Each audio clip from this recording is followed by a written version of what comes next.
Hello guys, I'm Julian Zhang, and today I'd like to talk something about Cindy Sherman, who is the first female photographer to be recognized as one of the most important modern art photographers in the United States and the whole world, and the most influential and successful artist in the late 20th century.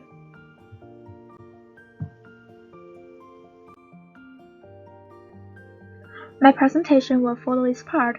Firstly, I will give some brief introduction about the artist and her artwork, and then I'll do some analysis based on her artwork and her personal characteristics.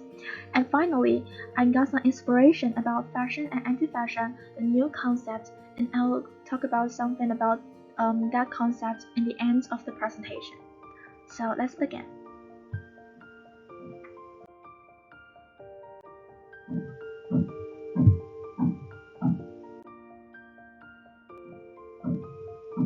In the United States in the 1950s and 1960s, the status of women in society was still very low, but at this time, due to the influence of World War II, a large number of men took to the battlefield, and more women had to gradually go to work.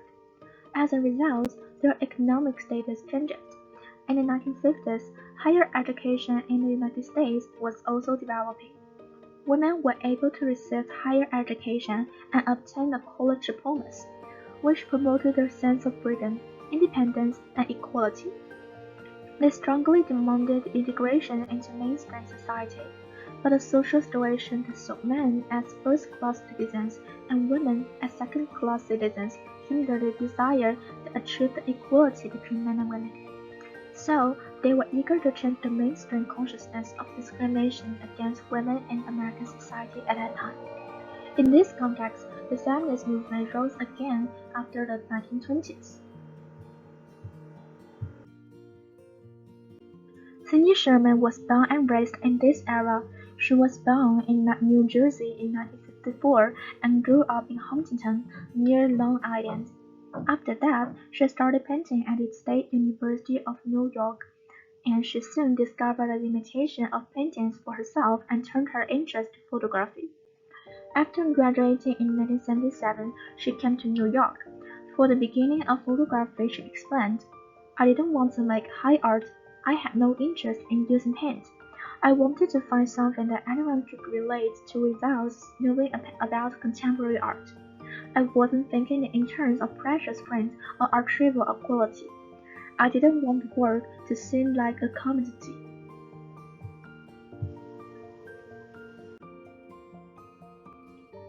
Although growing up by the beach is a happy thing, home is a strange place for Cindy Sherman. When Cindy Sherman was born, her parents had 4 children and were about to retire. The birth of Cindy Sherman was an accident for everyone in the family. She is not close to her elder brothers and sisters, and her parents often ignore her because they want to welcome a peaceful retirement. Being young and sensitive, she began to lose herself, feeling that she was excluded from her family, and she didn't know who she was. At the age of 6, Cindy Sherman circled herself in a family album and posted these photos on an exercise book. She marked "That's me" at the bottom of each photo and wrote the title, "A Cindy Sherman Book," on the cover to prove her existence. If making an exclusive photo album is an important way for Cindy Sherman to prove her existence, then dressing up is her response to alienation.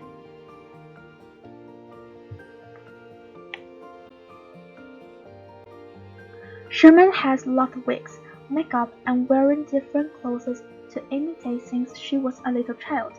This method was used in Untitled A to E, created in 1975 as a student.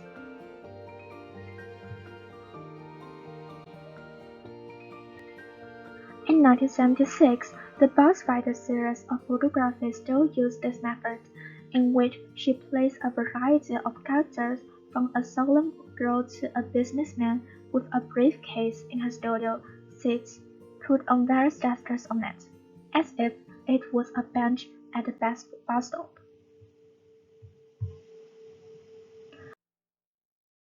This work all highlight two common elements in her later works. which is the preference for type and mode, and some minor changes in the narrative scene that violate the narrative rules.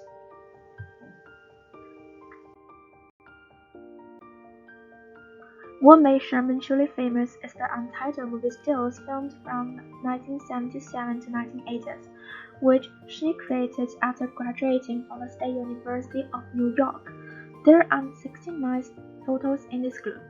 Although the women in the photos have different roles, they have one thing in common. They are all reminiscent of heroines in Hollywood movies. Even if they are in a closed private space, solitary contemplation of work, they still realize that they are being picked and unconsciously put on an elegant, sexy, and seductive poster, as we often see in movie, TV series, or commercial sets. In fact, Sherman exposed the imperceptible shaping of female images by the mass media and male gaze. Sherman described her work and said, "I use this image to express my ambiguous attitude towards sex. We grew up with such female images. There are also a large number of such characters in the movie, and people hope that we become a good women." This photo caught up with the good times. In this era of surging feminism in the United States, Sherman was immediately regarded as her artistic spokesperson.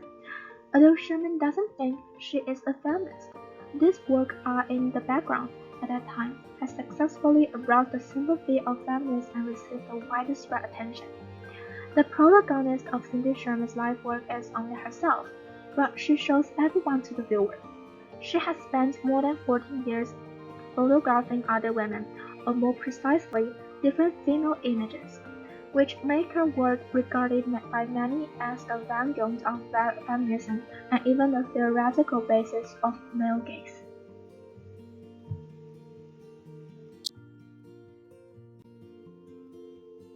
Beginning in 1980, Sherman almost completely abandoned black and white photography and turned to color photography. In the following year, she created a magazine insert series that caused numerous controversies. From the perspective of men reading pornographic magazines, played the role of women in erotic magazines. Sherman has her own views on male gaze, but it is in the form of challenging men's usual way of viewing women. I try to provoke something through these photos, but it is more about provoking men so that they can look at women's photo, rethink, and comment. The fragility, our invention refers to making male viewers feel uncomfortable, as if seeing the fragile side of one's own daughter.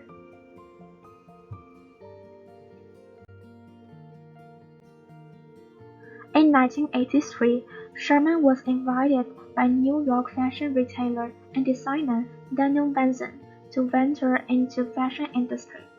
Two sets of her work were first published on the French version of Vogue. It's just that the model is replaced by a real fashion model, but the image in the picture is still very different from the traditional fashion model. Full of sluggish, angry, frustrated, exhausted, distorted, and depressed. Damage to the image of women.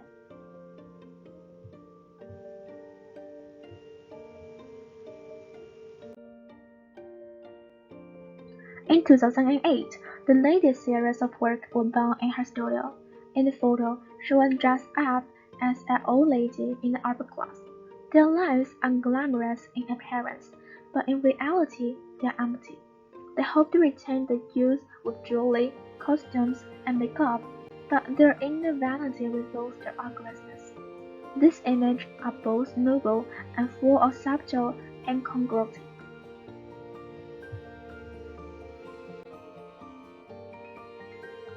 At the 2010 Venice Biennale, Sherman exhibited her new work Untitled series. This time, she opened up a new way of creation.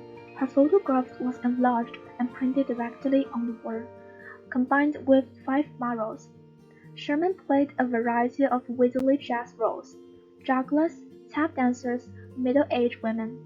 The black and white mural on the background remain people of traditional landscape paintings, and the brightly colored figure and this mural are vividly formed.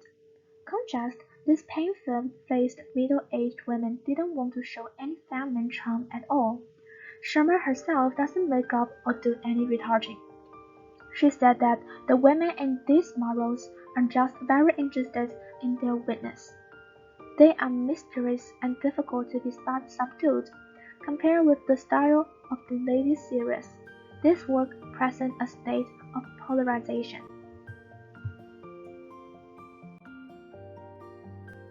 So why is Cindy Sherman so famous? So what is the charm of this ugly fashion and redefining the selfie photographer? She reproduced the stereotype image of women in society through photography, trying to arouse women's thinking and explore the true self under the role. She said, I use this image to express my ambiguous attitude towards sex. We grew up in a company of such female images. Movies are also full of such characters, but in reality, people only want you to be a good woman. This self-face artist, like a Sherman, is not only a photographer, but also a makeup artist, costume stylist, and a model himself. She overturned traditional photographic performance techniques, elevated the photography from a web recording tool to a speaking medium, and used photos to sterilize the sadness, joy, and cruelty that has always existed in society.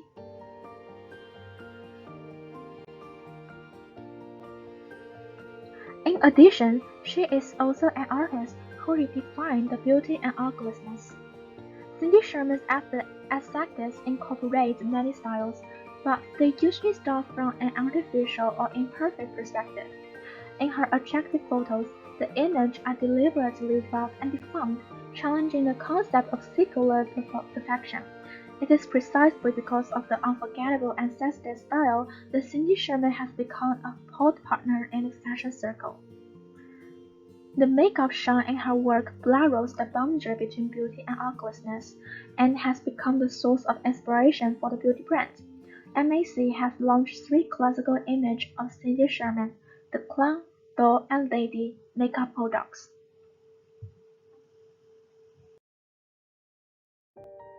Today, as the originator of selfies, Cindy Sherman has also adopted new technologies and methods to express her imperfect aesthetics in an internet age. She made public her Instagram account. With the help of various filter apps, Cindy Sherman completely released herself and showed everyone distorted and exaggerated selfies. The image shown by Cindy Sherman is not only her, but also her. This image can be any of us. When you look around, you will find that everyone may have the shadow of the character portrayed by Cindy Sherman. So that is her characteristic of the artwork. And what can we get based on her artwork? I got the inspiration of the concept, the fashion, and anti-fashion, and their relation in today's world. Here, we introduce the new concept, anti-fashion. Since we are now living in the overload of information, the glorious inconsistency driven by the perplexed interest, the current anti-fashion is not only questioning the excessive beautification and artificiality in contemporary culture, but also the concept of authenticity and fashion itself, the status quo.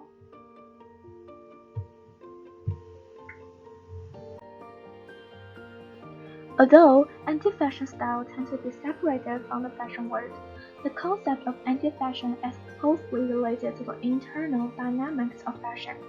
The history of fashion provides us with many examples.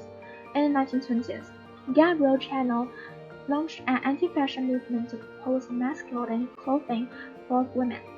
Around the same time, Italian artist Sanyan designed tuta, a utopian style inspired by work clothes that attracted the Italian elite at the time. As we have seen, anti-fashion is only possible in the context of mainstream fashion. No recommendation, anti-fashion is a meaningless at all. Fashion and anti-fashion share a lifelong love-hate relationship. They are symbolic to some extent, because the evolution of fashion is driven by anti-fashion, and anti-fashion is a response to official fashion. and that is also emphasized in Cindy Sherman's her work.